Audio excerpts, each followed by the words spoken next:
I have a 30-day challenge for everybody. 30-day challenge. Do this every day in a row without missing a day. That is the challenge. Do what I'm about to say every day in a row without missing a challenge. This is what it is. Every day for 5 minutes a day, pick 5 random objects, either from around you or just using an online random word generator. And then using these 5 words, write a short story, a scene, or an idea that connects all 5 of them in some way. It doesn't have to be good. They just need to be connected. 5 minutes a day. So like example words would be toaster, submarine, violin, moonlight, cactus. There's 5 random words. And then I would spend 5 minutes making them part of a plot, an idea, or even a weird dream. And I would do that for 5 minutes a day. That's a 30-day challenge. If you miss a day, it's okay, but try to do it every day. Why? Here's why. 1, as I'm about to show in this episode, creativity in marketing and business gives insane results. Insane results. And I'm going to show it in standard marketing and business and then in search engine optimization as well, where it's crazy. The SEO example, which is going to be the last example, the SEO example is insane. 2, creativity is something that I commonly see as just severely lacking in business owners and other marketers that I meet all the time. I just don't meet enough marketers or business owners that are creative. And then number 3, creativity is something that can be built up, but you don't have to spend an hour in the gym 3 times a week to build it up. You can do it with 5 minutes a day. That's nothing. 5 minutes a day to get the results that I'm about to share. Now, it'll take some time to build it up, but there's no reason that people can't come up with creative solutions like what I'm going to share. So I want to give credit before I start. Most of this episode comes from what I learned from listening to My First Million yesterday. My First Million, among my favorite business podcasts.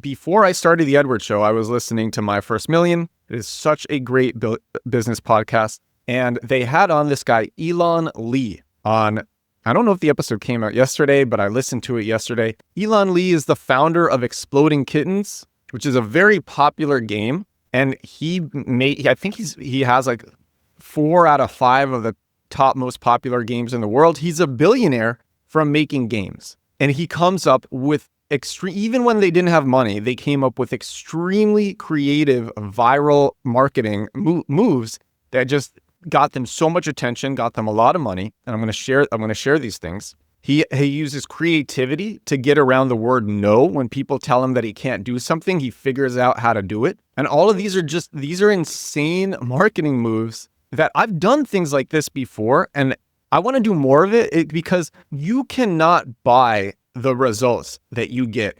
I mean, maybe you can, but it would be very expensive to buy the results that you get from having a brilliant creative marketing move like the ones that I'm going to share.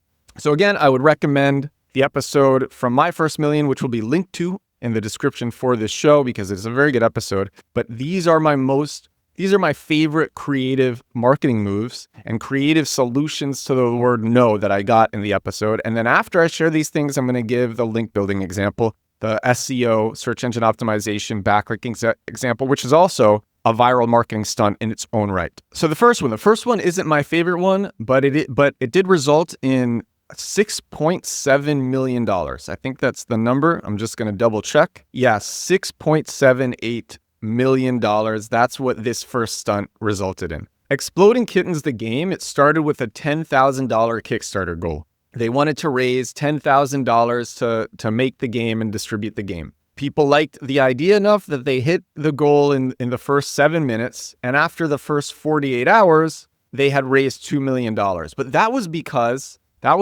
Exploding Kittens started with a co-founder who was an influencer. So within the first 48 hours, they kind of went through the influencer's audience. So maybe they could raise another $500,000, but they needed to think, they had plenty of money at this point. It was a success. So they were kind of just having fun. They said, let's have fun. And we're not going to expect to raise more money from the audience of this influencer co-founder. So let's just have fun. And they decided that their goal wasn't even to raise more money.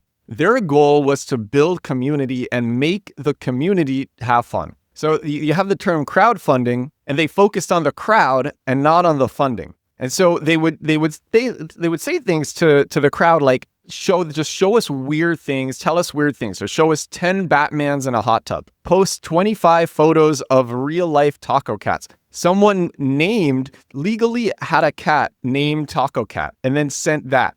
And so having the crowd do these weird, fun things resulted in an extra 170,000 backers, which resulted in the additional $6.78 million.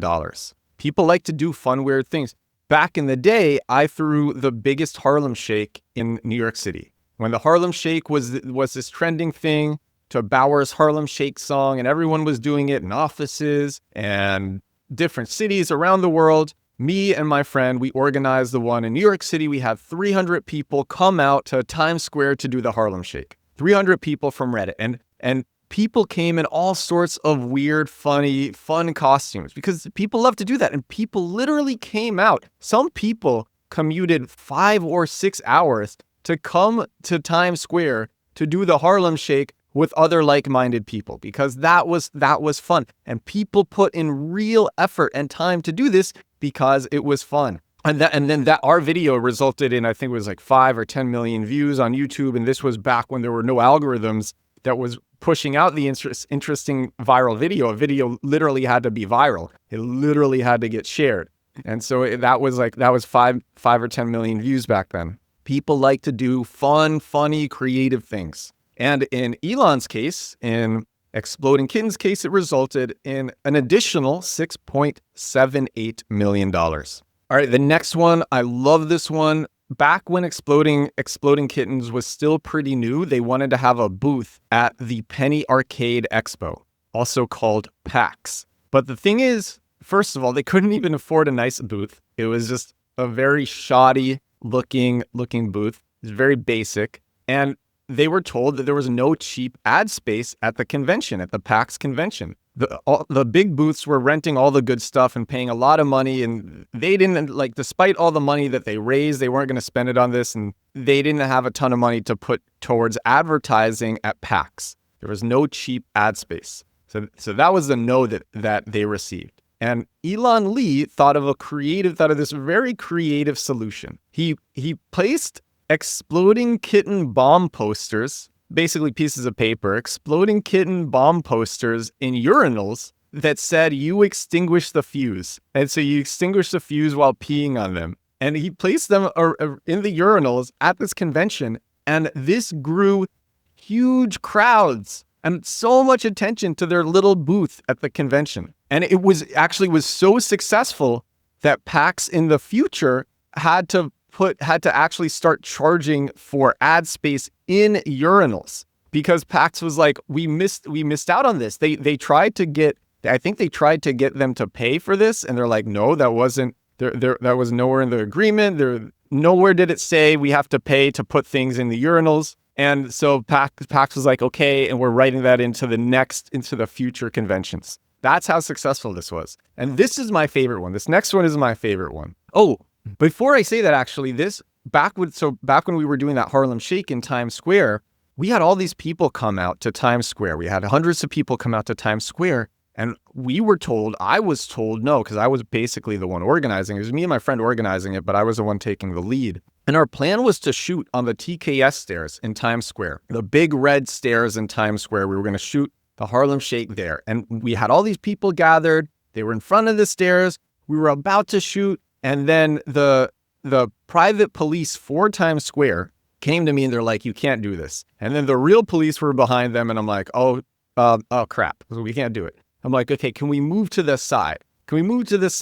And they're like, yeah, you can move to the side. And there was this big pile of snow. So I positioned myself the idea was that we would do it on the stairs. And then I would be at the top of the stairs. So I would be in the forefront because we were advertising some brand that we were trying to make viral. And I would be in the forefront and everyone would be behind me. That was what we originally wanted to do with the stairs. And what ended up happening was I was on top of the snow pile and then everyone was behind me in the snow pile.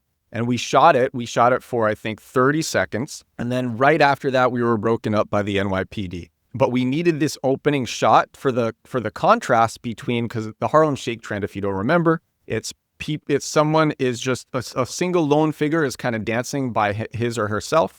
And then the drop in the song happens, and then a ton of people are dancing. And so we needed to get that shot, and our plan was to get that shot after everyone left. And the NYPD was like, you need to disperse now. And then they started cleaning up the snow pile, which we needed for continuity to get the opening shot, because our plan was to come back in a few hours when the people weren't there and just get the opening shot for 15 seconds. And I begged and I begged and I begged the NYPD. I'm like, you don't need to clean up this snow pile. Please don't do it. And they didn't do it. And we came back at 4 a.m. The snow pile was still there. We got the opening shot, edited it through the night, dropped it on Reddit the next morning. And then I think by the end of the day, it was at like 1 million or 2 million views. And I found a solution to know, had to find a solution to know. And all those people who would spend hours coming out to do this, dressing up, I couldn't let them down. So this is my favorite one from Elon Lee, the founder of Exploding Kittens. I think this was at a different convention, and they made an 8-foot cat-shaped vending machine.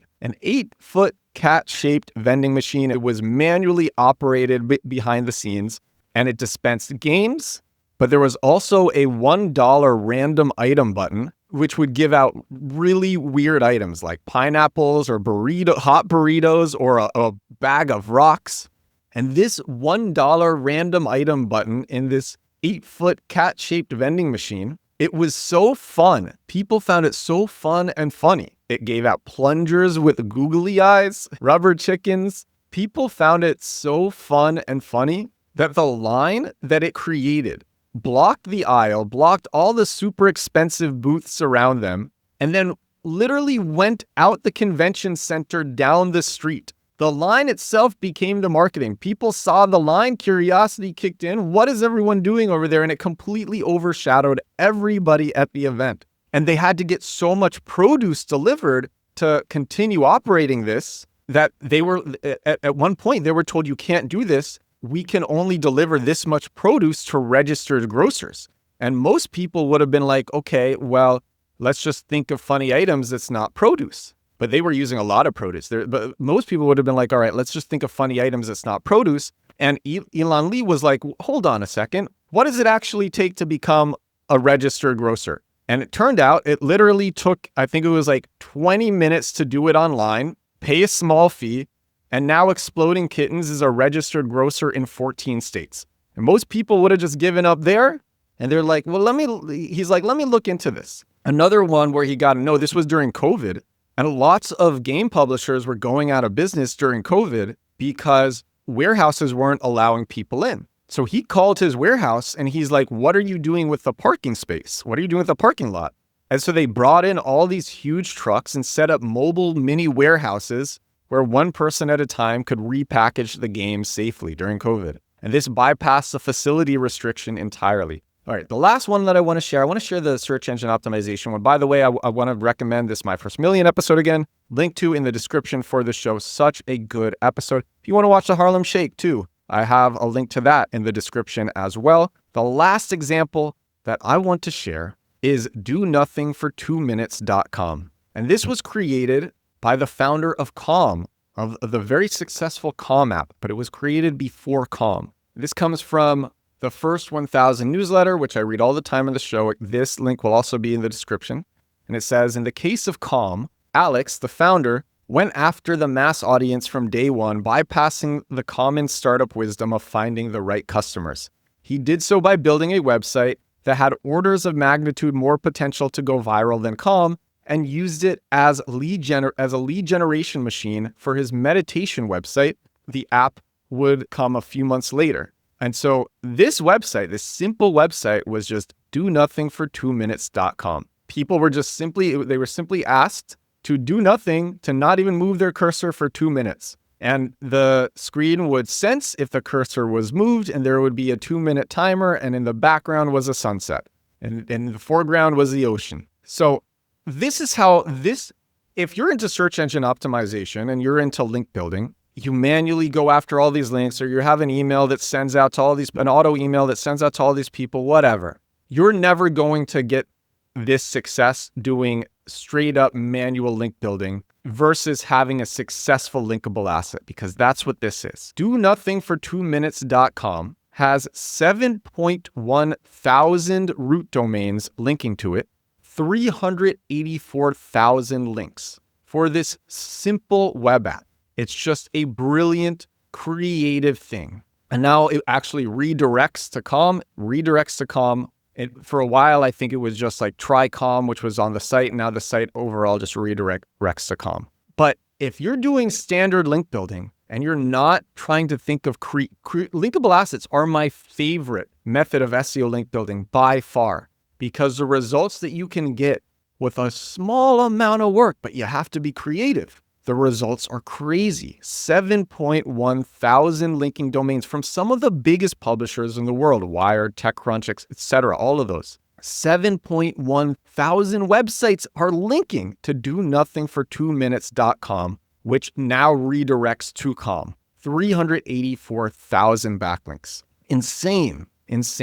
So I'm gonna go full circle and come back to the 30-day challenge. Now that I've gone deep into what creativity gets you, creativity in marketing, creativity in business, creativity in SEO, the challenge again, pick 5 random objects, either from around you or use an online random word generator, write a short story, a scene, or an idea that connects all 5 of these in some way. All 5 of them have to be connected in some way. The story doesn't have to be good, but everything needs to be connected. And share your thoughts, share what you're doing. Feel free to, this isn't part of the challenge, but share your ongoing results. Share them with me. You can email me at edward@edwardsturm.com or share them in the comments of this daily podcast. And that is all for episode 659 of my daily digital marketing show, 659 days in a row doing this podcast. Hope you enjoyed this one. I enjoyed sharing it. Thanks again to all the sources that I use for this show. And thanks again to everybody for watching and for listening. I will talk to you all again tomorrow. Bye now.